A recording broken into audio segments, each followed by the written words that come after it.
Well, despite the counting continuing, Georgia projections show that we will soon have two Democratic senators.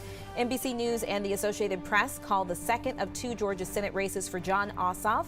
The Democrat has ousted Republican Senator David Perdue. He leads by more than 35,000 votes, and right now Ossoff is above that threshold of 0.5% in his margin to avoid a recount.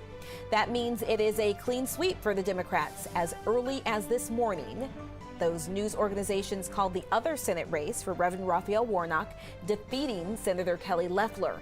Warnock now leads by more than 70,000 votes.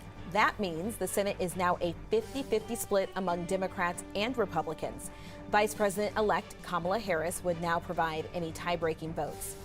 So let's get a check-in with Chief Investigator Brendan Keefe with a closer analysis of those votes. So how did all this break down and happen, Brendan? How did this all break down? Well, as you know, this was pretty much a 2-month race, these big runoffs.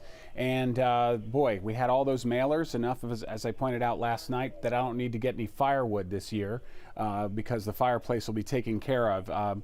This has been an extraordinary race. And remember that phone call between Donald Trump and Secretary Raffensperger, the Secretary of State in Georgia. That occurred obviously before Election Day. It came out, was a really big story on Sunday and Monday, and that led right into Election Day. Out of these numbers, you had about 1.3 million people vote on Election Day. Did that affect this race? The numbers are pretty close, even though you look at 73,404 in the Warnock-Loeffler race, and then you jump over here and you've got 35,615 in the Ossoff-Perdue race. These are still fairly narrow margins. Here's the good news. We don't have to go to a recount. Essentially, the races have been called right now while they're still counting votes, and Chanu mentioned that.